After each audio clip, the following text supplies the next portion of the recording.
Now we're going to head to Parliament because the vaccine mandate protest there has entered its fourth day.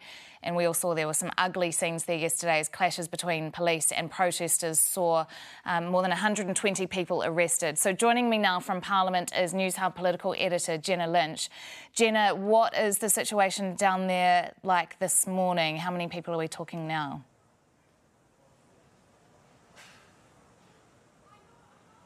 Hi guys, I'm just going to let you know that I actually can't hear you in the studio, so I'll just give you a bit of a rundown of what is going on at Parliament here. So we've had a few more tents go up this morning, obviously indicating that these protesters have no intention of going anywhere. Problem for them today is that it is a Friday. Parliament doesn't sit on a Friday, so they will be out there, but there's no MPs inside for them to talk to.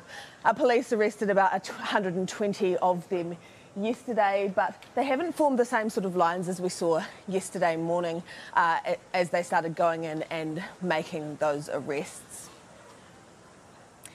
Right, I'm just going to see if you can hear me. It doesn't look like you can, but yesterday morning we were seeing at around this time that it was quite quiet.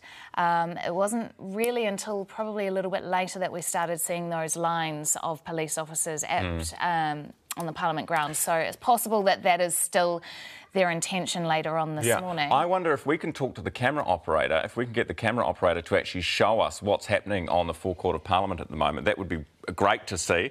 Apparently there are about 50 people still on the lawn of Parliament, 50 tents on the lawn of Parliament, and about 100 protesters remaining there overnight. And the problem you've got is people, let's go back and have a look if we can see, there we are. So you can see they're all starting to wake up, have their morning joe. So there were some tents that were removed yesterday. We saw that. I don't know whether these are new tents. Well, there's certainly a tent, a gazebo going up there. You can see people are just putting that up now. Are they building it or are they taking it down, do you reckon? It appears that they're building it. They're putting those poles together. Are they? Oh, well, that doesn't bode well. I mean, the police don't seem to be there at this stage. What I wonder is those 120 protesters that were arrested yesterday, they can only be held, I imagine, for a certain length of time.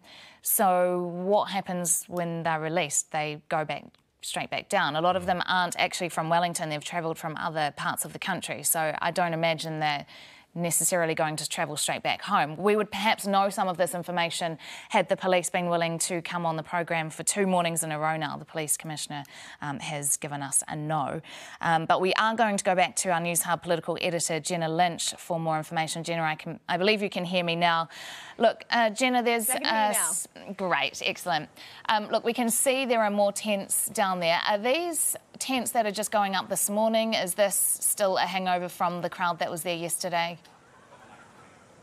A lot of it is a hangover from the crowd that's been here for the last couple of days, but there have been extra tents go up this morning. They've put a gazebo up and a couple of extra little tents to sleep in by the looks of things as well. They're constructing another gazebo down there as we speak. The police managed to get 1 or 2 of the tents out of there yesterday, but no, the tents still keep going up. And the tents are actually the reason that they're not allowed to stay on the Parliament. That is the reason that Trevor Mallard has been able to kind of serve them this eviction or this trespass notice, because you're not allowed to put structures up on the parliamentary lawn. You are allowed to have a free and peaceful protest on the Parliament lawn, but structures seem to be these guys' problem and why the Speaker is able to get rid of them. Yeah, let's just take a look, if the camera can just take a look again at what is there on the lawn. If you don't mind just stepping slightly to the side, Jenna, we can see that there are still people setting up and walking about with their signs, but perhaps they're still inside the tents at the moment. It doesn't look like a large gathering of people.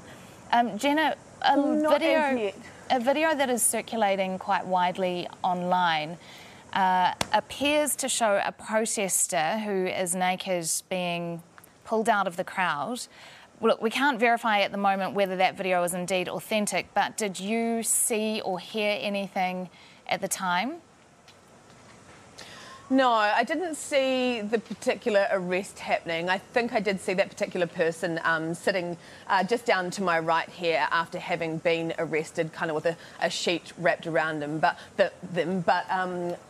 I don't know if you can see behind us, we're kind of blocked by a few trees, so we can't see absolutely everything that is happening. That particular arrest looks like, if the video can be verified, it looks like it may have happened quite a wee way back in the crowd there, so perhaps wouldn't have been able to see it from here. With the reason that we're standing online, up on this balcony... Is there a fear that this, with all the footage online, is there a fear that this could inflame the situation? Possibly. I mean, we would be down there getting footage as well, but we've had to kind of move ourselves up here to the balcony for safety reasons. It's been advised that all of the staff in the building don't go near the protesters because there has been quite a volatile situation. And normally, you'll know this, Mel, we do go down to all of these protests, but this particular group has been pretty nasty.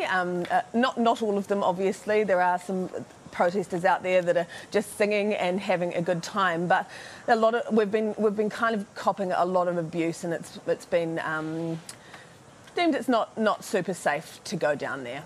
Is this, in your time as in your career in the gallery there, how does this compare to other protests and the way in which police have dealt with it? How does it compare?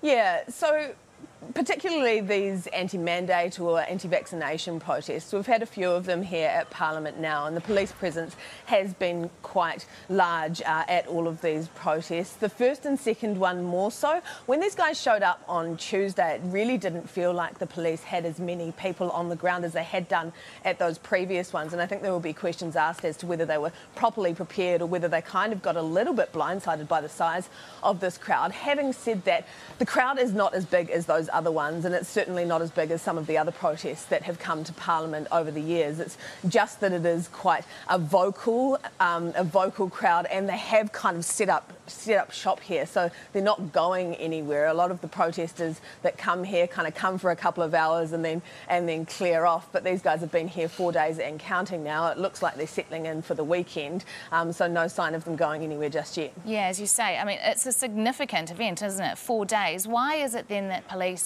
have been so reluctant to front in the media, do you think?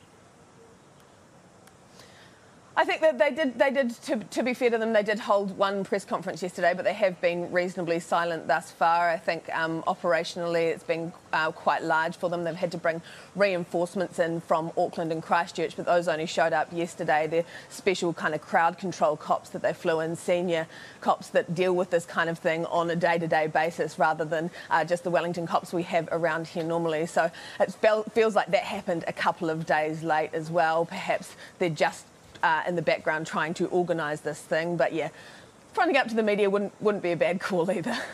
Exactly. News Hub political editor Jenna Lynch, thank you very much for joining us.